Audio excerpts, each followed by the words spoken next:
بسم الله الرحمن الرحيم. إن الحمد لله نحمده ونستعينه ونستغفره ونعوذ بالله من شرور أنفسنا ومن سيئات أعمالنا. من يهده الله فلا مضل له ومن يضلل فلا هادي له.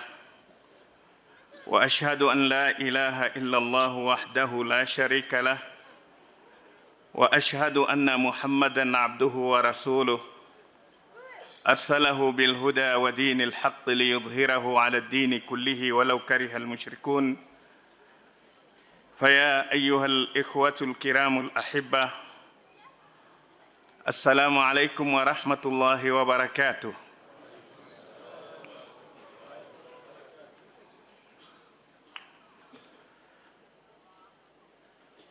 أوصيكم ونفسي بتقوى الله حيث أمرنا في كتابه الكريم: يا أيها الذين آمنوا اتقوا الله حق تقاته ولا تموتن إلا وأنتم مسلمون. وقال تعالى: يا أيها الناس اتقوا ربكم الذي خلقكم من نفس واحدة وخلق منها زوجها وبث منهما رجالا كثيرا ونساء واتقوا الله الذي تساءلون به والأرحام إن الله كان عليكم رقيبا. وقال تعالى: يا أيها الذين آمنوا اتقوا الله وقولوا قولا سديدا يصلح لكم أعمالكم ويغفر لكم ذنوبكم ومن يطع الله ورسوله فقد فاز فوزا عظيما. Allahumma ja'alna min alfaizin. Wapenzi waumini, ni furaha isiyo na kifani kule kuwa mbele ya nyuso hizi annayira zinaometameta kwa maji ya udhu, likiwa lengo si lengine ila ni kulipeleka na kubalighisha neno la Allah tabaraka wa taala na maneno ya kipenzi chake Mtume Muhammad sallallahu alayhi wasallam. Kabla sijaanza na muhadhara wangu ambao unazungumzia umuhimu wa kuhuisha sunna, na wapa pongezi taasisi hii au majmuu hii ya Risala kuchagua mada kama hizi. Hakika ni mada yenye umuhimu mkubwa, hasa kwa wakati wetu wa leo. Ni wakati ambao sunna nyingi zimehamwa, bali na nyingi kutojulikana. Na muomba Allah tabaraka wa taala kwa ihsani yao hii walotufanyia kutuchagulia mada hizi mzuri, Allah awafanyie mazuri mambo yao duniani na akhira. Lakini pia naregesha shukurani kwa hudhuri iliyo mbele yangu kule kujumuika katika kipindi hiki cha magharib na baridi ambayo polepole inapenya katika miili yetu, lakini kwa hamu mulionayo ya kuinusuru sunna ya Mtume Muhammad sallallahu alaihi wasallam. Akramakumullahu bil jannati al firdausi antum wa walidikum. Wapenzi waumini, neno la kuhuisha sunna ni kuonyesha umuhimu wa sunna. Na kwa nini sunna isiwe muhimu? Nayo ni masdarun asasi min masadiri tashri'i al-islami. Tunajua sunna ni katika msingi muhimu na tumbuko muhimu katika sheria ya Kiislamu. Sheria yetu inasimama kwa vitu viwili, kitabullah wa sunnatu rasulillah, kitabu cha Allah tabaraka wa taala, lakini vile vile kwa sunna ya Mtume Muhammad alayhi salatu wassalam, kwani haikuwa ni katika kazi ya Mtume Muhammad sallallahu alaihi wasallam ila ni kubainisha maneno ya Allah tabaraka wa taala, kuieleza na kuifafanua Qur'an. Tunaposema sunna ni kila ambalo kwamba sudira ani nabii sallallahu alaihi wasallam min qawlin au fi'lin au taqririn au wasf, ni lolote lile ambalo limetokea kwa Mtume sallallahu alaihi wasallam, sawa ni neno lake au matendo yake au kuridhika kwake kwa lilofanywa mbele yake. Hii ndio tunaitambua kwamba ni sunna. Na tunakuta katika Qur'an Allahu tabaraka wa taala ameizungumza amri ya kuifuata sunna kwenye aya kadhaa. Nitataja aya 3. Man yuti'ir rasul faqad ata'a Allah wa man tawalla fama arsalnaka alayhim hafidha. Yeyote atakayemtii Mtume Muhammad alayhi salatu wassalam, faqad ata'a Allah, Allah sema huyo ndiye amemtii Allah. Katika dini yetu kuna mambo matatu yanaenda in pairs, yanaenda mawili mawili. La kwanza hili tulilosema la kumtii Allah, huwezi kumtii Allah ukakataa kumtii Mtume sallallahu alaihi wasallam, kwa sababu ukifanya hivyo hutaweza kutimiza taa yako kwa Allah. Allah tabaraka wa taala asema wa aqimus sala, simamisheni swala. Lakini swala hii haitokubalika kwa Allah illa uingie sallu kama raaitumuni. Huwezi kusema muhimu kusali tu. Hapana, muhimu kusali vizuri. Huingii sokoni ukasema muhimu tomato tu, hata zilooza. Unachagua tomato mzuri, ibada yako iwe mzuri. Na ibada haiwezi kuwa mzuri bila ya sharti mbili: al-ikhlas lillah wal mutabaa. Ibada ile unaifanya kwanza, mlengwa ni Allah. Ilahi anta maksudi wa ridhaka matlubi. Allah, nafanya ibada hii kwa ajili yako wewe, na ninachotaraji ni ridhaa yako wewe Allah. Unaifanya kwa ikhlas. Wama umiru illa liya'budu Allaha mukhlisina lahu ddin. Lakini la pili ambalo litaifanya ibada ile iwe mzuri ni kuifanya kama alivyofundisha Mtume Muhammad sallallahu alaihi wasallam. Huwezi wewe ukafanya ibada unavyotaka wewe, hapana.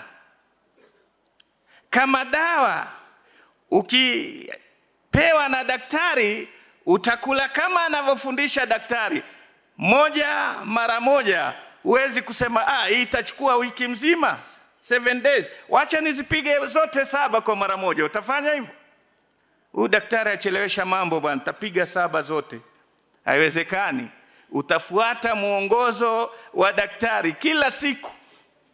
Kuna watu maisha yao kila asubuhi ula dawa mpaka afe, lakini madamu ni daktari alimwambia atapiga dozi mpaka kifo.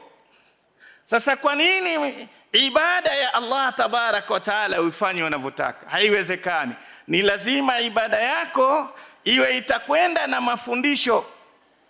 Na ndiyo katika kumkubali Mtume Muhammad sallallahu alaihi wasallam, pale uliposema wa ashhadu anna Muhammadar rasulullah, umekubali hadhihi shahada tatadhammanu arba'atu umur.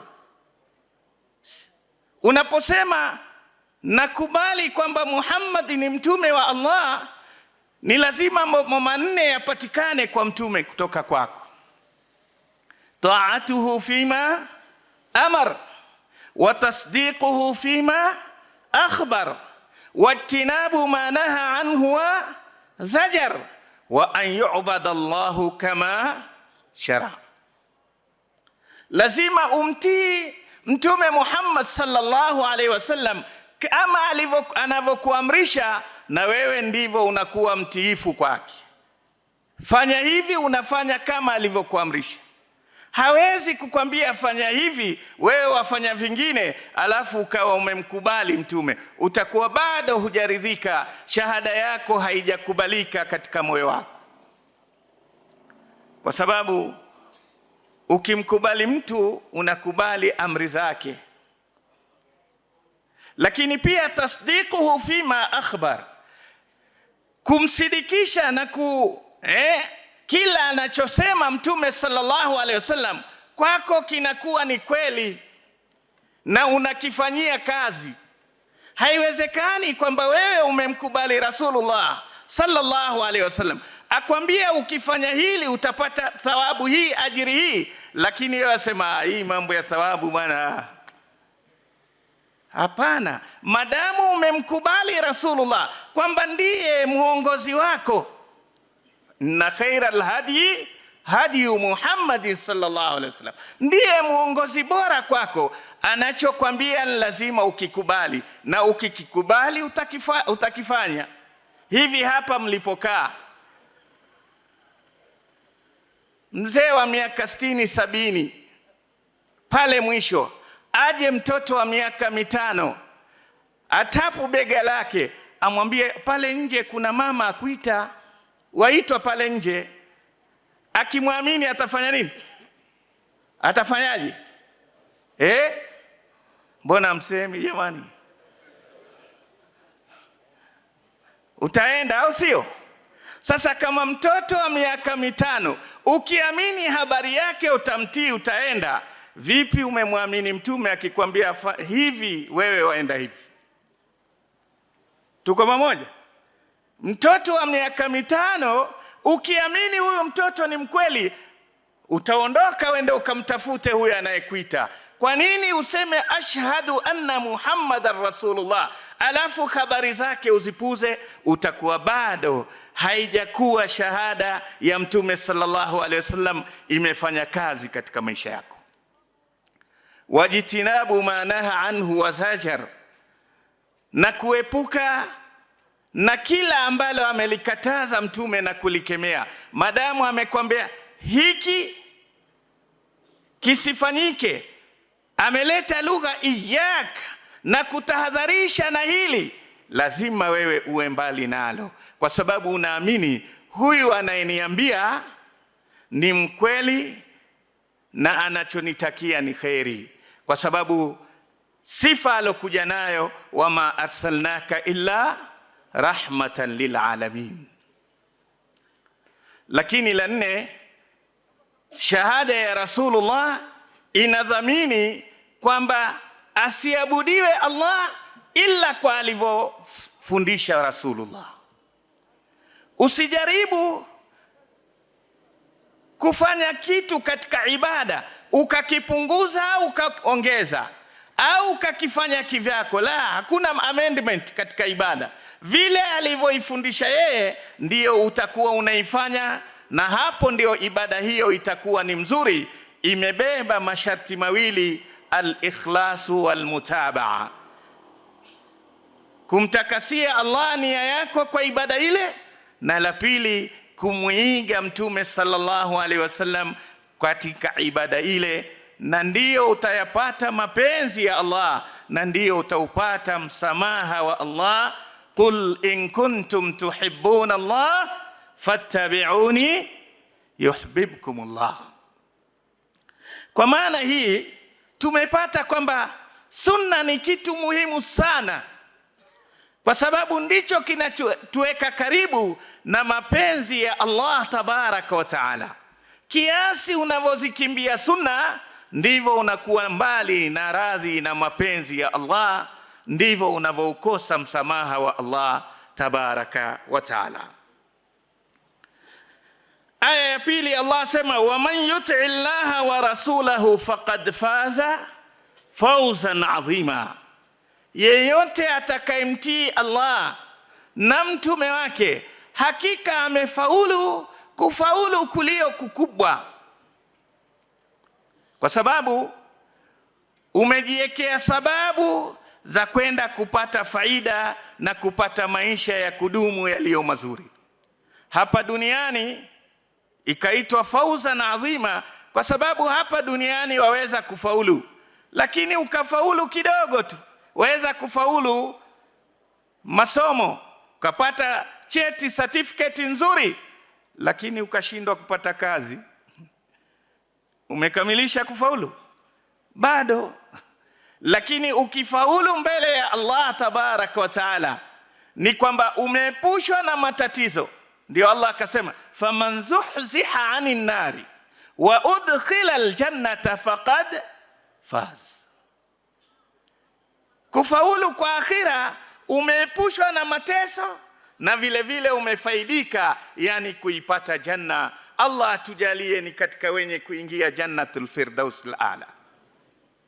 Sasa huwezi kufaulu huku kuzimazima au kiuzima uzima ila pale utakapokuwa umeweza kumtii Allah na mtume wake. Hili ni jambo la kwanza linaoenda viwili. Taa ya Allah inakwenda na taa ya Rasulullah. Jambo la pili ni shukurani. Shukrullah inaenda ma shukri alwalidain katika Qur'ani. Ikija anishkur li waliwalidayk wa qala rabbuka alla ta'budu illa iyyah wa bil walidaini ridha Allah fi ridha. Haiwezekani wewe kuwa unamshukuru Allah sana, unafanya ibada kwa wingi, unasimama qiyamul layl, lakini mzazi wako hana thamani katika maisha yako, umepoteza. Shukrani yako kila ikikamilika kwa Allah ni iwe shukrani ile vile vile itakamilika kwa nani? Kwa wazazi wawili. Vijana, wasia wangu ni kwamba asije shetani akakuhuri ukajiona umekuwa mcha Mungu sana mpaka ukamwandareti babako au mamako, ukamwona huyu hana chochote. Kwanza wazazi wangu hata ibada hata hawakusoma, kwa hivyo ikawa ni sababu ya kuwadharau kwa sababu eti umekuwa mcha Mungu. Anacheza na wewe shetani. Shetani halali anapokukosa kwenye kuzuri anakuingilia kwenye ubaya.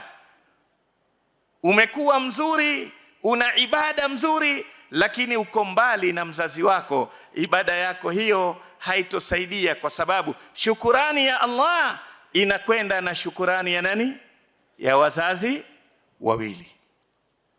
Jambo la tatu ambalo liko impea ni jambo zima la ibada ya swala.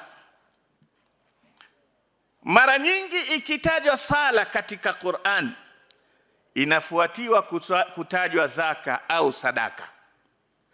Sasa haiwezekani kuwa msalina mzuri lakini mkono wako wakati wote ngumi, hautoki kitu, hutaki kutajiwa jambo la infaq. Ndio nikasema shetani anapokuona umeingia kwenye mlango wa kheri anajaribu kukuzibia mwingine. Watu wengi leo wapenda kuabudu Allah, tamkuta mtu mashaallah, lakini ikifika masala ya infaq, hapo ndio Waislamu tunakuwa nyuma. Wallahi, lau Waislamu watalifungulia macho hili kwamba swala zetu zaenda na infaq, basi tungekuwa twaishi kivyetu. Tungekuwa tunaishi kivyetu, kwa sababu tungekuwa tuna uwezo wa kila jambo letu kulifanya kwa kitabullah wa sunnati rasulillah. Tungekuwa na mashule yetu, tungekuwa na mahospitali yetu, tungekuwa na kila kitu chetu, kwa sababu tunao moyo wa kutoa. Lakini inapokuja leo jambo la kutoa,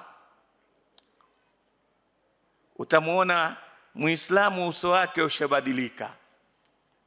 Na Allah asema wa aqimu salata wa atu az-zaka.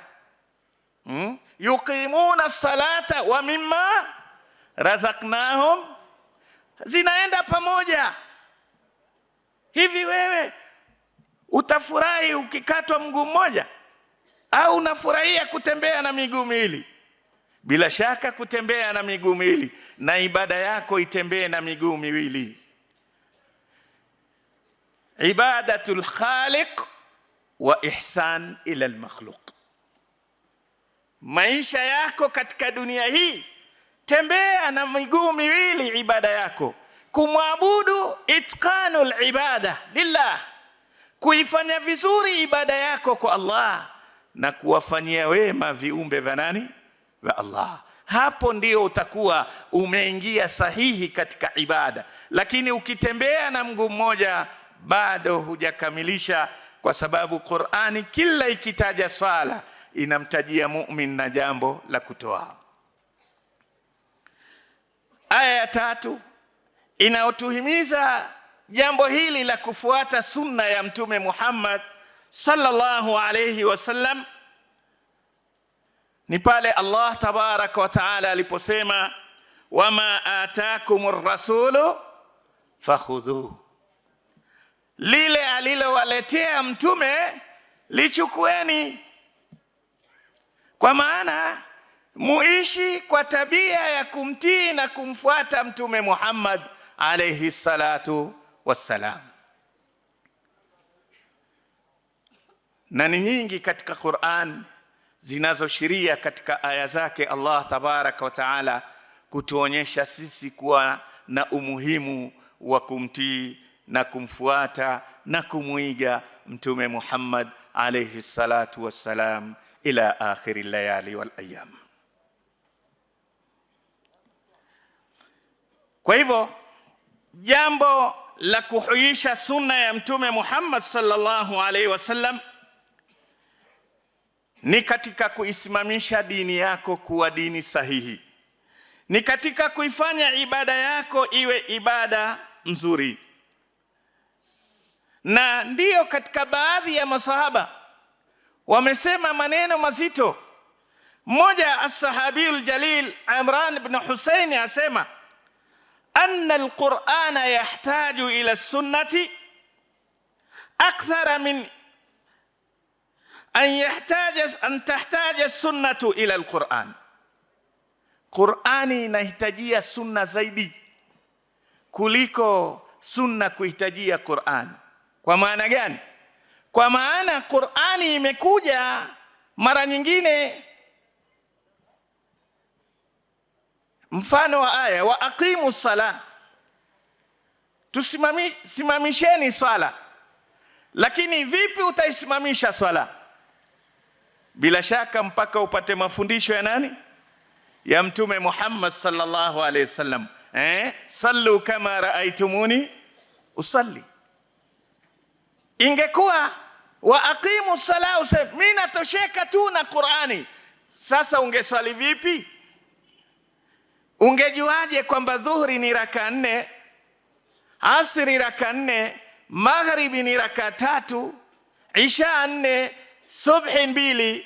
Nani aliyekufundisha hizi? Bila shaka ni Mtume Muhammad sallallahu alaihi wasallam.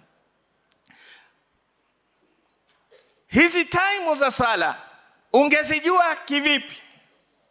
Ungejuaje kwamba swala yako haiwezi kutimia bila ya nini? Kutawadha, udhu. Ungeufanya vipi udhu? Ungechukua vipi wewe?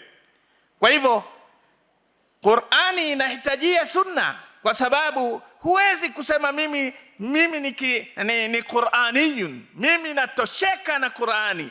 La, Allah tabaraka wa taala ndiye aliyeileta dini, na dini hii akaitaka wewe uifanyie kazi. Akakuletea kitabu kinachokuelezea hii dini, akakuletea na mwalimu mzuri wa kuifundisha dini ambaye si mwingine ni Mtume Muhammad alayhi salatu wassalam.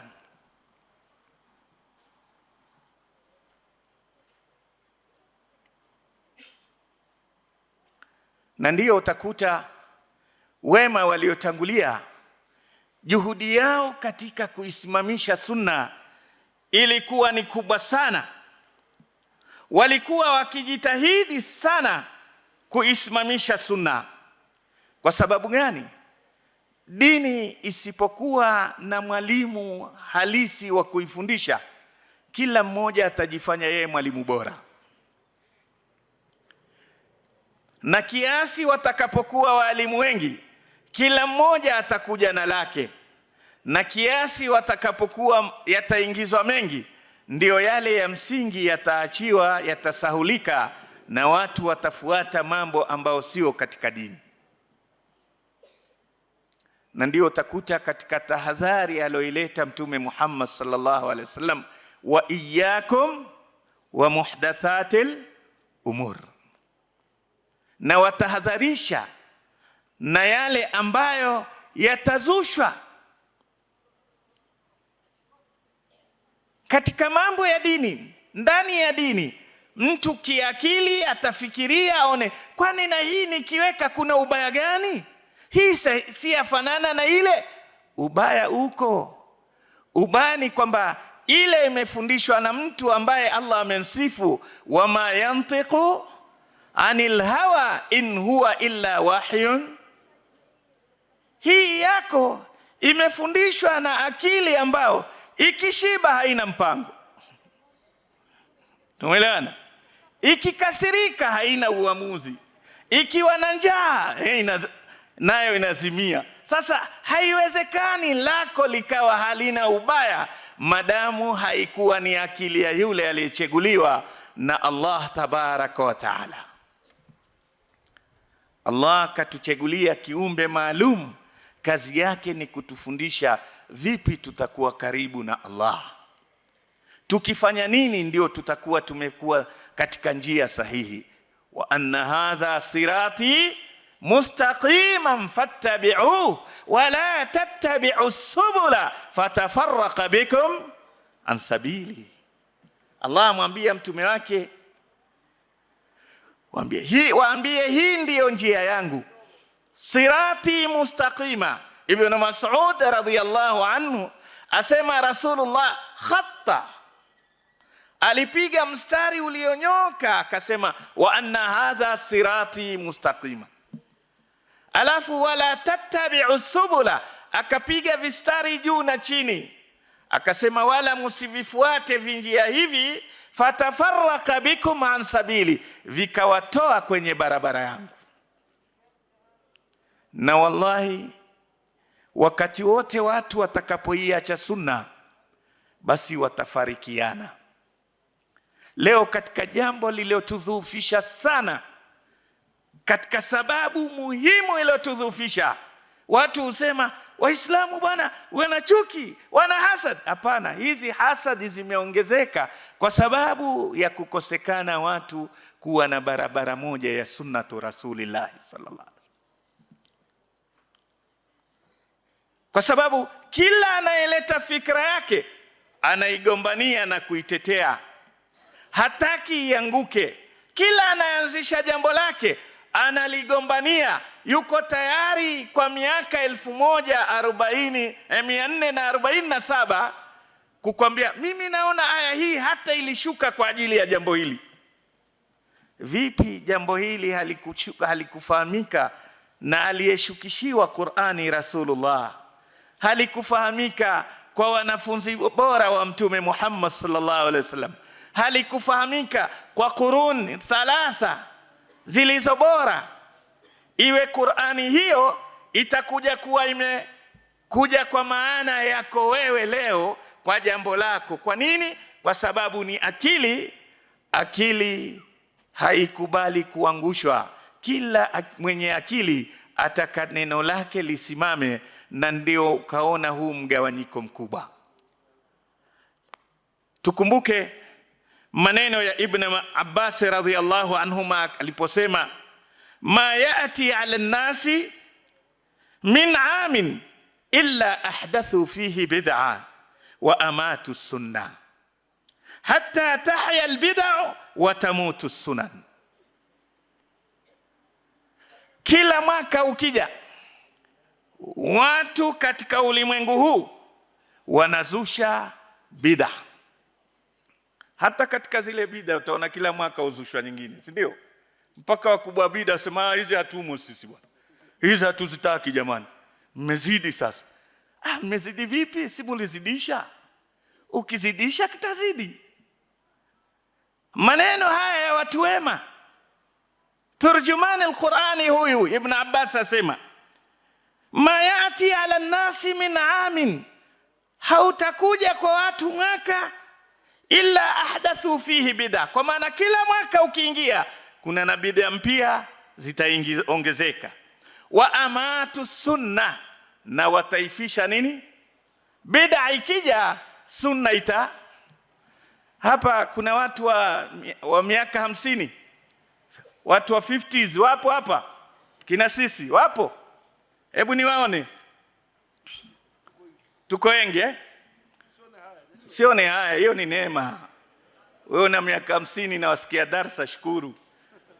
Kuna mwingine una miaka 20 uko klabu. Neema hiyo. Tumeelewana?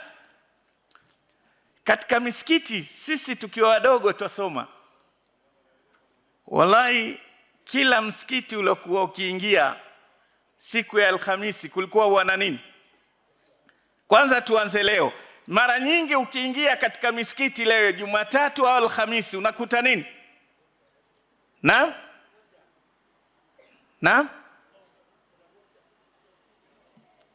Unakuta kuna kikundi pembeni watu wanafuturu, au sio? Misikiti mingi leo mashaallah utakuta kuna vijana wazee wanafungua mwadhini nini tumefunga. Kwa nini Jumatatu? Kwa nini Jumatatu? Ni sunna ya Mtume Muhammad sallallahu alaihi wasallam. Alhamisi hivyo hivyo. Lakini hiyo miaka 50 huko tulikuwa tukiingia siku ya Alhamisi, sisi ndio siku hata kama ni mgonjwa unapona. Manake siku hiyo hakuna kusoma msikitini, hakuna madarasa. Zamani kulikuwa na halakati msikitini, unasoma mchana, magharibi, hasa fikhi kisomeshwa msikitini. Lakini Alhamisi huwa ni siku ya dufu. Kila msikiti kuna maulidi Alhamisi, au si kweli jamani? Nazungumza watu wa 50, sio hawa wenye majina ya kutisha. Watu wajiita zi, ukiwa zi umekwisha. Gen Z kwisha. Nazungumza na wale wa 50.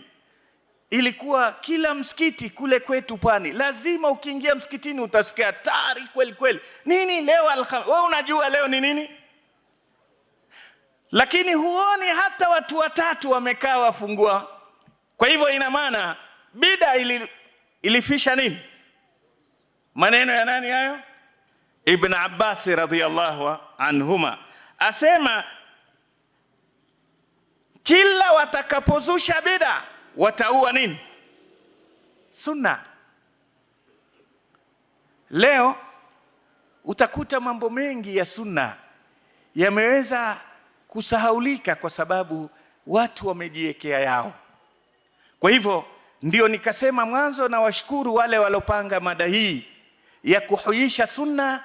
Kwa kweli ni mada ambayo ina umuhimu sana kwa sababu dini yetu ni sunna. Al-Islam huwa sunna. Uislamu ni sunna. Tukikosa sunna hatuna nini?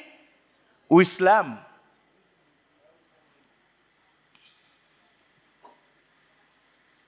Na Ibn Abbas akasema, na wakizifisha sunna itafikia hata tahya albid'a wa tamutu sunan. Zile bid'a zitakuwa na uhai mkubwa, ziwe na sapoti kubwa, na sunna ziweze kufa. Mtu yoyote ukamuuliza, mbona umefunga Jumatatu? Atakwambia hii ni siku Mtume sallallahu alaihi wasallam alifunga. Tena atakuendelezea na hadithi. Akaulizwa akasema, yauma ulidtu fi, ni siku nimezaliwa. Mbona umefunga siku ya Alhamisi? Tu'radul amal, amali zinapelekwa juu, amali zangu nataka zinifikie, ni sunna ya Mtume sallallahu alaihi wasallam.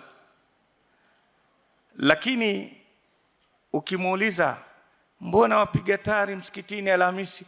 Atakwambia Mtume alipoingia Madina wale wanawake. Sasa wapi na wapi mambo ya wanawake na msikiti?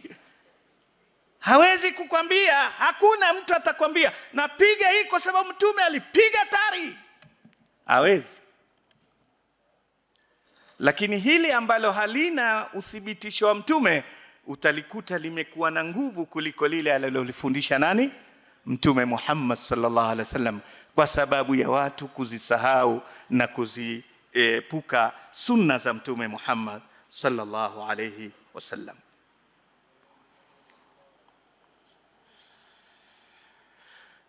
Masahaba wa Mtume sallallahu alaihi wasallam walikuwa na juhudi kubwa za kuifanya sunna ya Mtume sallallahu alaihi wasallam bila kutaka kujua kwa nini.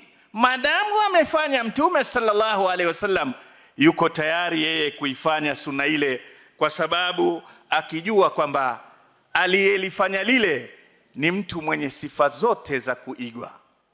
Hapa duniani kama kuna mtu tumuiga kwa ajili ya elimu yake bora, nani mwenye elimu zaidi? Anayemjua Allah, a'lamun nasi min rasulillahi sallallahu alaihi wasallam. Kama unamuiga mtu kwa sababu mtu yule ana akili mzuri, anachokifanya ni sahihi kwa akili yake razin, nani mwenye akili mzuri kuliko alosifiwa na Allah, wan najmi idha hawa ma dhalla sahibukum? Kama unamuiga mtu kwa sababu ana maneno mazuri, maneno ya ukweli, nani zaidi ya kipenzi chetu Mtume Muhammad sallallahu alaihi wasallam? Wama yantiqu anil hawa in huwa illa wahyun. Kama unamuiga mtu katika maisha yako kwa sababu wamuona ana kifua kipana, ana moyo safi, wanavyosema clean heart, nani kama Mtume alosifiwa alam nashrah? Kama unamuiga mtu kwamba analofanya wewe wafanya kipofupofu kwa sababu yule wamuona ni mtu yuko safi, ni mtu walii, ni mtu hana dhambi, ni nani kuliko yule aliyoambiwa wa wada'na anka wizrak? Kama kuna stahiki kuigwa mtu, ni nani kwa sababu ya cheo chake? Ni nani kuliko yule aliyoambiwa wa rafa'na laka dhikrak? Kama kuna mtu anafaa kuigwa kwa sababu ana muono mzuri, basi maono ya Mtume ma zagha albasar wama. Kama kuna mtu ana moyo safi mzuri, ma kadhaba alfuadu ma. Kama kuna mtu ana huruma sana na umma huu, kwa hivyo atakachotufundisha tuige, ni nani kuliko Mtume sallallahu alaihi wasallam, kwa huruma alizopewa, bilmu'minina raufur rahim. Hakuna zaidi ya Mtume Muhammad sallallahu alaihi wasallam. Katika ulimwengu tunamuiga mtu kwa sifa bora alionayo kwamba ni muongofu, na hakuna anayeongoza watu zaidi pazuri kuliko Mtume Muhammad sallallahu alaihi wasallam, aliyeambiwa wa innaka latahdi ila siratin mustaqim. Muangalie Umar ibn al-Khattab radhiyallahu anhu, uone wenzetu walivyokuwa mbele katika kumuiga na kumfuata Mtume Muhammad sallallahu alayhi wasallam. Sayyidina Umar yuwaja katika ibada yake, tawafu yake, azungumza na jiwe Hajarul Aswad. Aliambia Hajarul Aswad, inni la uqabbiluk wa ana a'lamu annaka hajarun la tanfa'u wala tadur. Mimi nakubusu wewe Hajarul Aswad, nikijua kwamba wewe ni jiwe, hudhuru wala hunufaishi, kwa sababu annafi'u dharru huwa Allah. Lakini raaitu Rasulullah sallallahu alaihi wasallam yuqabbiluk, nilimuona mtume akifanya nini? Akibusu. Sitaki kujua lingine. Kuna wengine leo ukiwatajia sunna ataka kujua, kuuliza kwa hikma gani, sijui hapa kuna wajua lazima tuende kileo. Leo vua nguo basi, watu watembea uchi leo.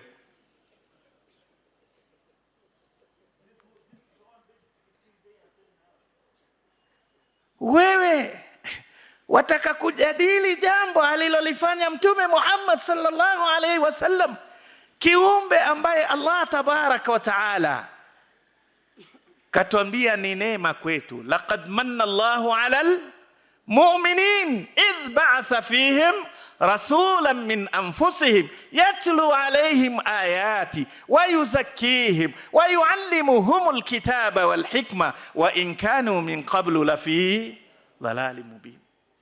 Allah atumia lugha ya neema, laqad manna Allahu alal mu'minin, hakika Allah amewaneemesha. Lam litawqid, kuna qad, zote hizo za kuonyesha kwamba neema hii ilivyokubwa kwako. Amewaneemesha Allah tabaraka wa taala. Idh ba'atha, pale alipowatumia mtume kutokana na nafsi zenu. Mtume huu yatlu alaykum ayati wa yuzakkikum wa yuallimukumul kitaba wal hikma, anawasomea aya zake Allah. Wa yuzakkikum wa yurabbikum, anawalea Rasulullah sallallahu alayhi wasallam. Wa yuallimukumul kitaba wal hikma, na anawafundisha kitabu na sunna. Una nafasi gani ya kusema hii itabidi tuiangalie mara mbili? Hujaikubali shahadatu anna Muhammadan Rasulullah. Kama umeikubali kweli, umemtambua kweli Rasulullah, neno lake haliwezi kuwa na doubt katika maisha yako.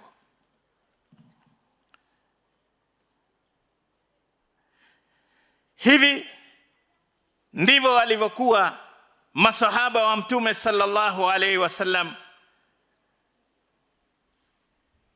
na ndivyo walivyokuwa wema waliotangulia.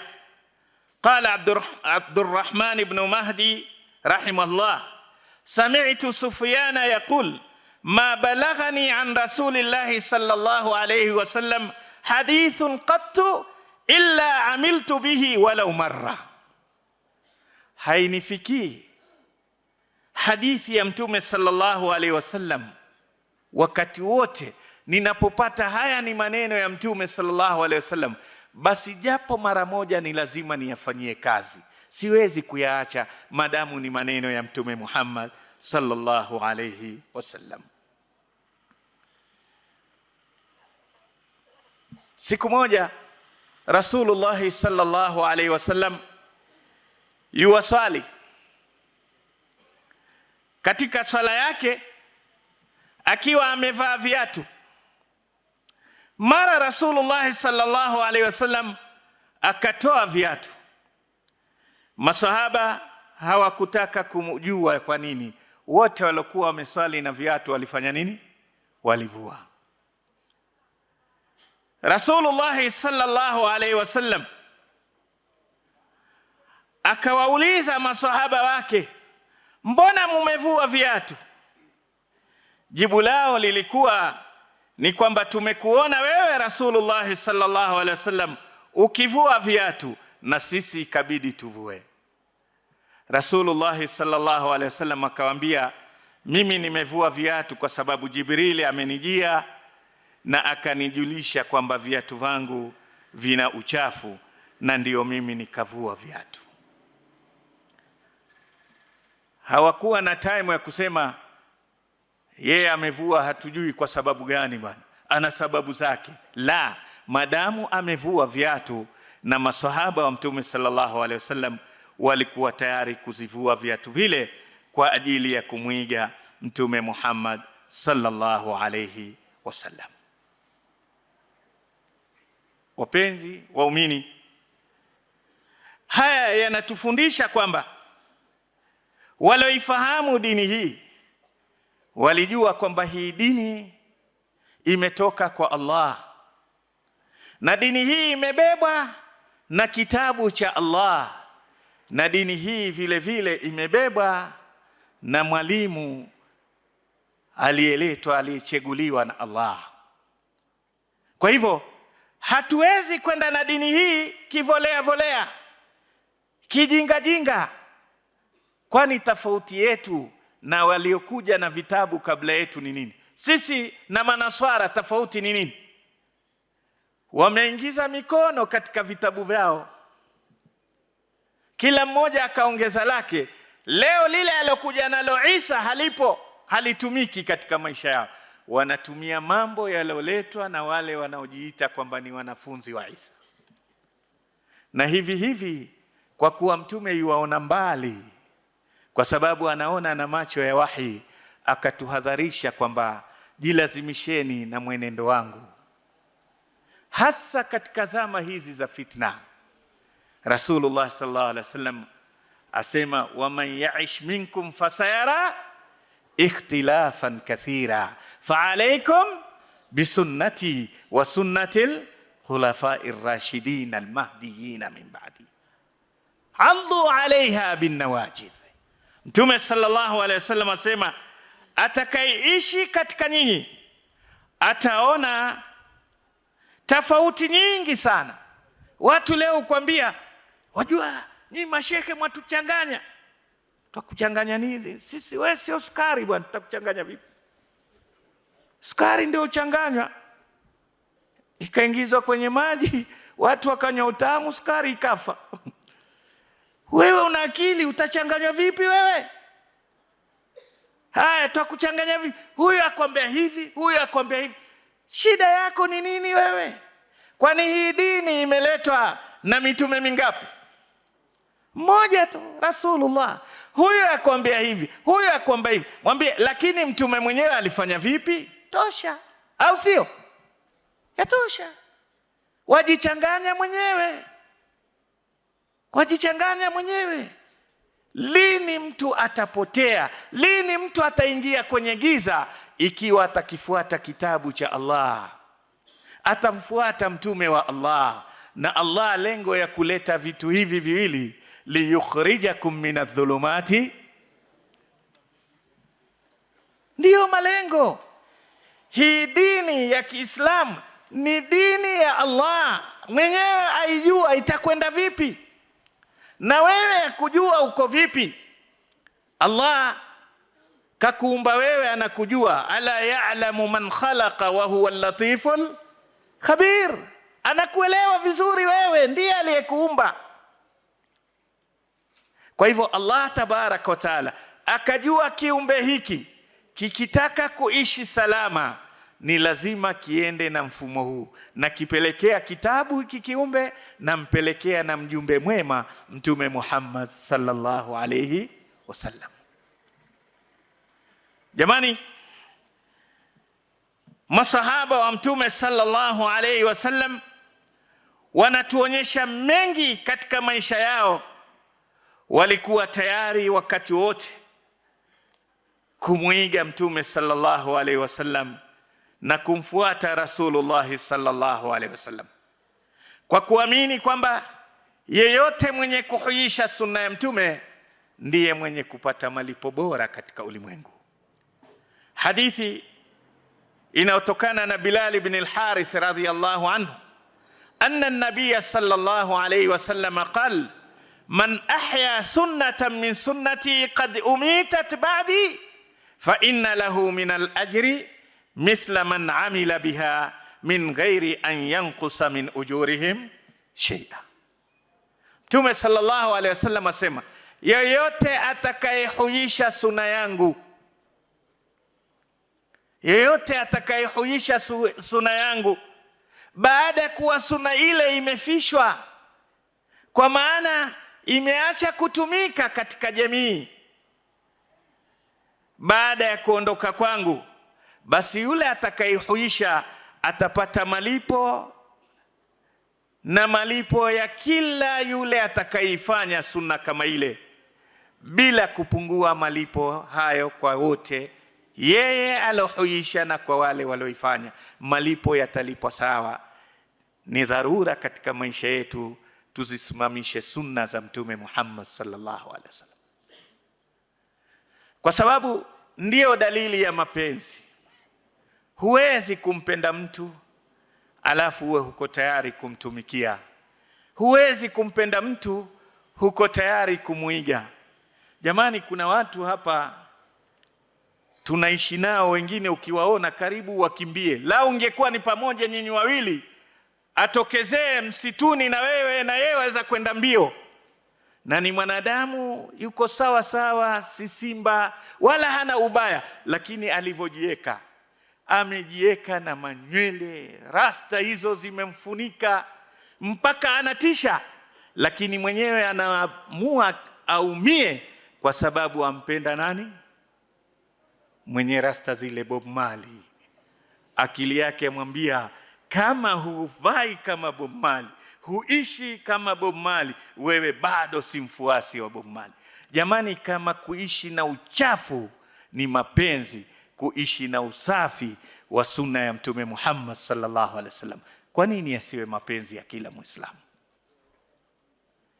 Nyinyi vijana, kuna nguo hununua za ghali, t-shirt ya ghali.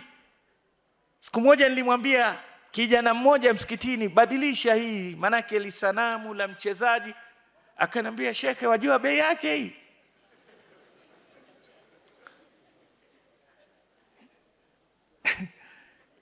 Sija kuuliza bei, lakini yeye mwenyewe ajua imemuumiza ile t-shirt, lakini kwa sababu ampenda yule star, yule player, aona ainunue ndio atakuwa kweli yeye anamtambua.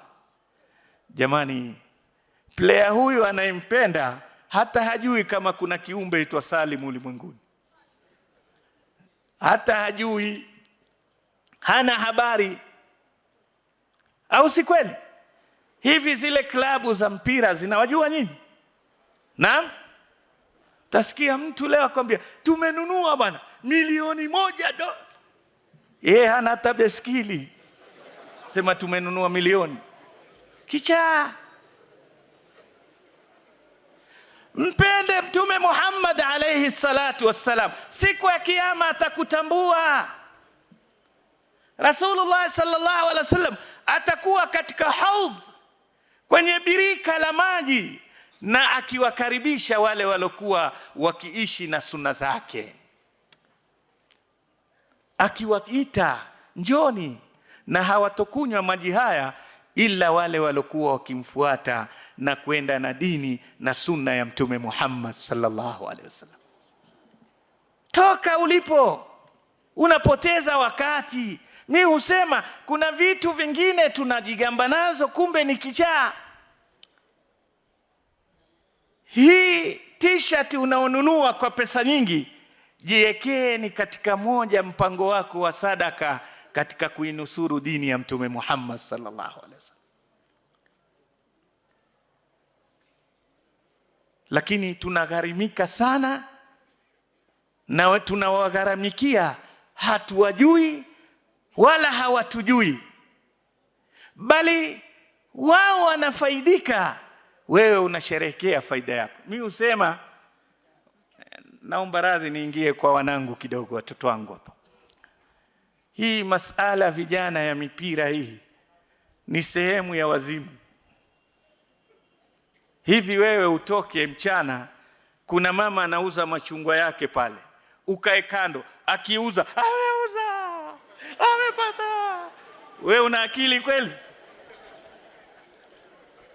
watu watakuona nani? Chizi, si ndio? Mwehu. Sasa hawa wachezaji jamaa hulipwa, hao hawalipwi. Sasa wewe ukae akifunga washerekea hela za watu kichaa. Sherehekea sunna za Mtume Muhammad sallallahu alaihi wasallam. Ingia mzima mzima katika kunusuru sunna ya Mtume, kumnusuru Mtume. Alladhina amanu bihi wa'azzaruhu wa nasaruhu wattaba'u an-nura alladhi unzila ma'ahu. Ingia katika makundi haya walomwamini na wakampa support, wakampa nusra, wakamfuata na wakaifuata nuru alokuja nayo Mtume Muhammad sallallahu alaihi wasallam. Kwa sababu usipokuwa karibu na sunna za Mtume, ndio kila mtu atakubeba kivyake. Kila yule adui yako atakuchukua kwa upande wake, kwa sababu hii dunia kama alivyoeleza Allah, malengo yake si mazuri kwako.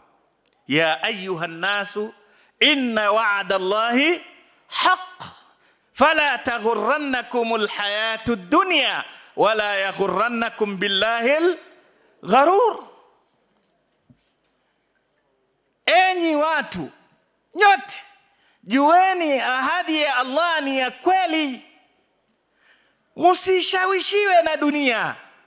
Dunia inakushawishi, inakuharibia wakati wako. Dunia inakuharibia future yako. Lakini vile vile asiwashawishi lile jibaba la ushawishi ambaye ni shetani. Dunia ina vitu viwili, viumbe viwili. Dunia yenyewe ni mshawishi, alafu kuna na shetani. Yeye ndiye anachangia sasa dunia ikubebe.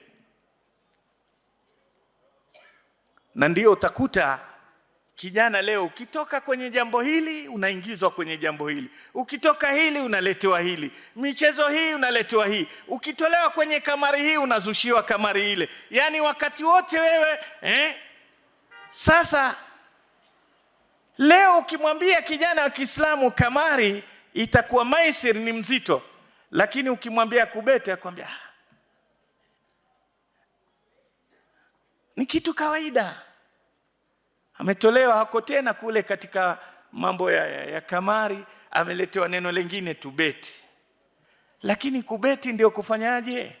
Waliwa pesa zako kwa batil, unaingia kwenye uchafu, ni rijsu min amali shaitan.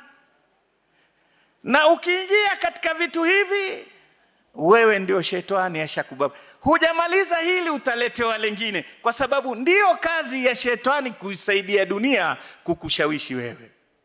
Mfano wa shetani na dunia, leo nimepiga mfano kwenye khutba Ijumaa, na najua hapa mnapangojea sana Naona sura za nyingine wasema mbona hakuna kisa? Tumeelewana? Dunia na shetani ni mfano wa mfalme.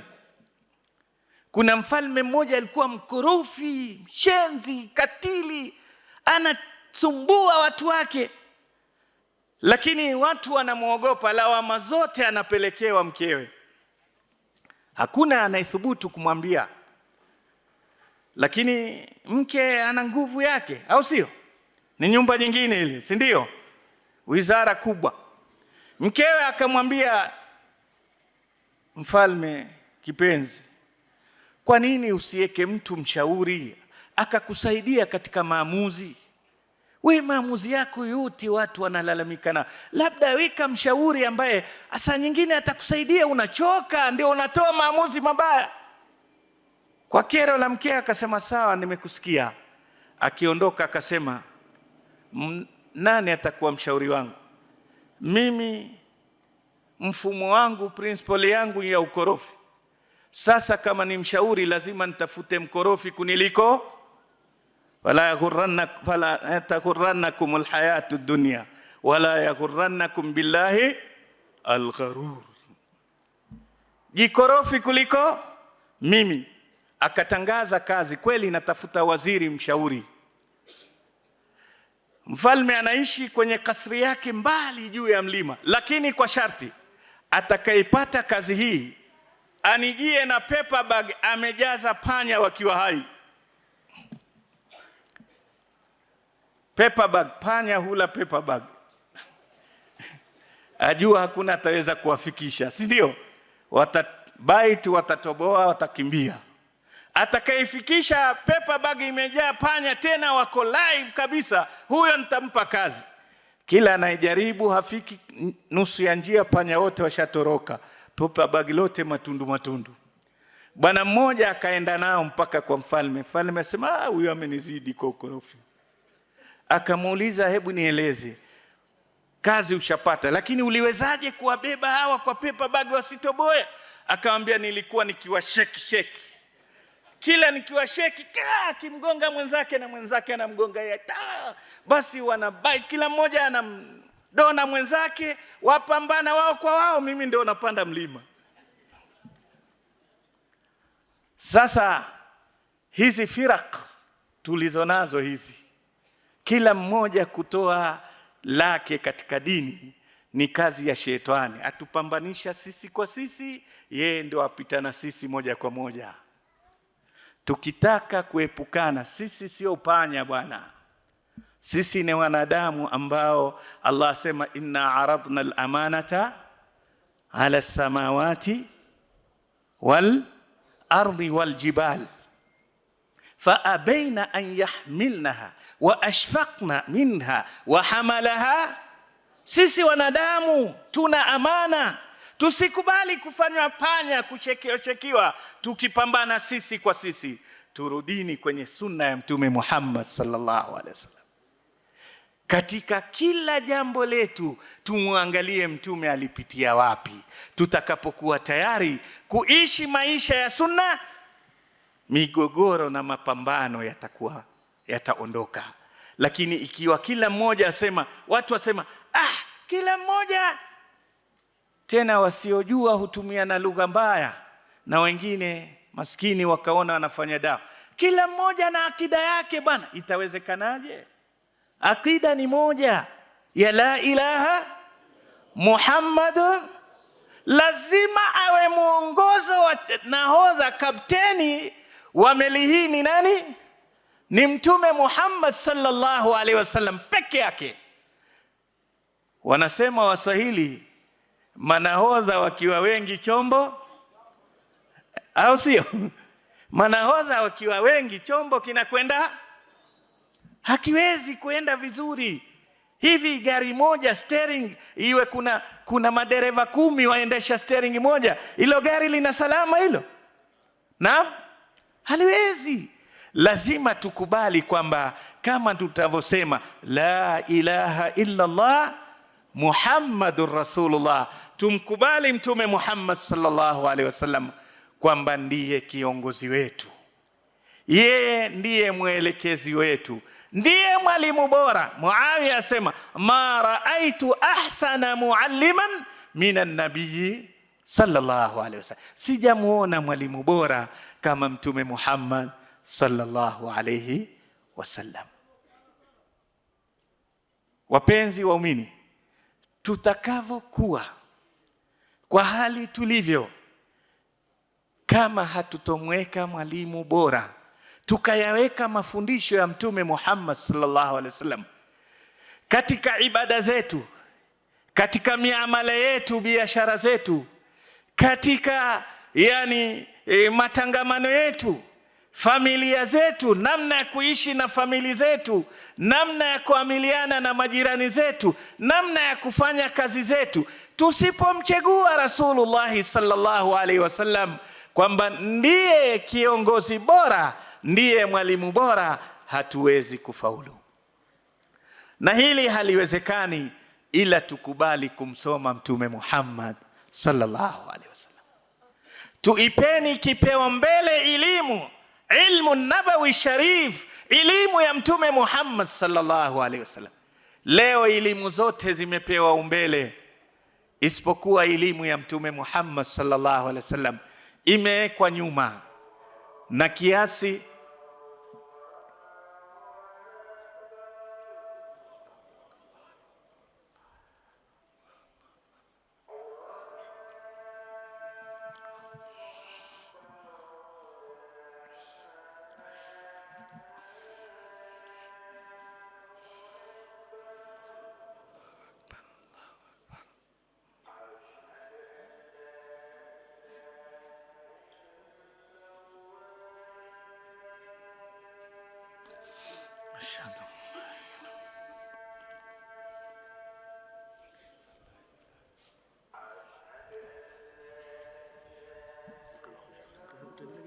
si dakika zangu tano tu. Sawa sawa.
لا حول ولا قوة إلا بالله.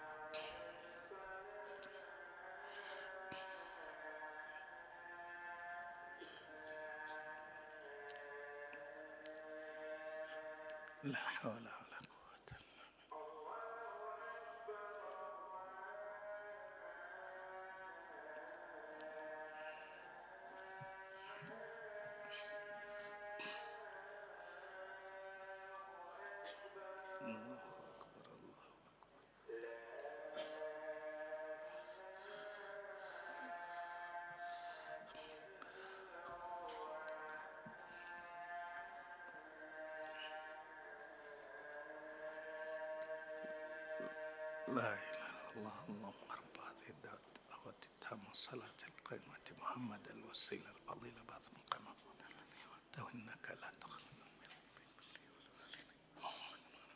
بسم الله الرحمن الرحيم. Hatuwezi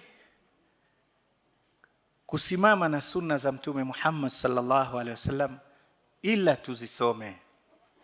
Kwa hivyo kiasi tutakavyoipa umbele elimu ya Mtume Muhammad sallallahu alaihi wasallam, ndivyo tutakuwa na umoja, ndivyo tutakuwa na upendo, ndivyo tutakavyohurumiana, kwa sababu njia yetu na mwongozo wetu utakuwa ni mmoja, na kiongozi wetu ni mmoja, mwalimu wetu ni mmoja peke yake. Nasema haya kwa sababu ukituangalia hata wale ambao leo wanaikubali sunna ya Mtume sallallahu alaihi wasallam iwe ndiyo sukani ya kutuongoza, lakini hatujakuwa tayari katika kusimama na elimu ya Mtume Muhammad sallallahu alaihi wasallam, na hatuwezi kufaulu. Huwezi kuepukana na hasara kama hutaingia katika mafundisho ya Mtume Muhammad sallallahu alaihi wasallam. Nakumbuka nikimalizia maneno yangu,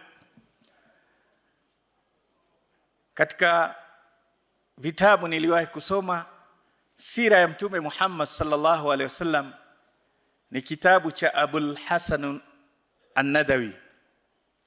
Abul Hasan An-Nadawi kuna kitabu chake kinaitwa Asira. Kwenye kitabu hiki amepiga mfano bora kwamba watu hawawezi kusalimika na maafa ya ulimwengu huu ila watakapoyashika na kuyabeba mafundisho ya Mtume Muhammad sallallahu alaihi wasallam. Asema kuna wanafunzi walihitimu masomo yao, sherehe zile, wakachukua vyeti vyao. Walipoondoka kwa umoja wakasema, sisi tumekuwa katika tabu za masomo miaka mingi. Leo alhamdulillah tumefaulu, tumepata certificate zetu, ama kama ni degree zetu hizi, yatakikana tuagane vizuri, twende sehemu tukajiliwaze na kujipumbaza, tukarefresh mind zetu. Tumekuwa katika mapambano ya mitihani na masomo. Kwa kuwa wako bara wale wanafunzi, wakachagua safari iwe ni uniki kwao, wakaamua kwenda kutembea kule pwani. Walichofanya, wakaenda pwani kule, wakakodisha boti lile la kuwatembeza baharini. Safari ilipoanza, ni wanafunzi fresh wametoka kwenye vituo vya elimu, mazungumzo ya yote ya kielimu, wanakumbushana maswali yalokuja kwenye mitihani. Basi mwisho wanamuuliza swali lile kapteni. Kapteni Mswahili ajua kupeleka boti tu, ajui lingine. Kila analoulizwa asema sijui. Mwambie, mzee, aulizwa hisabati, akiulizwa maswali ya kisayansi, maswali, kila anachoulizwa asema sijui. Wakamwambia kwa kauli moja, mzee, umepoteza 50% ya life yako wewe. Yani umeishi hujui chochote katika hizi elimu. Lakini Mswahili kwa majibu ni hodari, akamwambia, majaliwa yangu, nimejaliwa kama mmepoteza 50%. Safari ikaendelea, mara ukaja upepo mkali, bahari ikachefuka, mawimbi makubwa. Wanafunzi ni mwanzo kuingia baharini, wanasheki mpaka pua. Kapteni akasema, hapa nishakomboa. Kawaita wasomi, ndio afikiri atakuwapa life jacket sijui nini.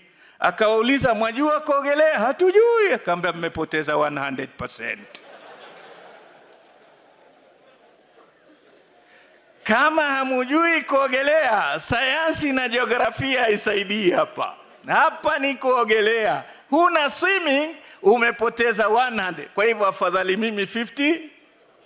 Jamani, Abul Hasan an-Nadawi asema, hivi ndivyo maisha ya mwanadamu yoyote au ya Muislamu yoyote asipojua taalimati nabii, mafundisho ya Mtume Muhammad sallallahu alaihi wasallam, huyo amekufa maji japo yuwatembea. Wa sallallahu ala nabina Muhammadin wa alihi wa sahbihi wa sallam, wa jazakumullahu khairan, wassalamu alaikum wa rahmatullahi wa barakatuh.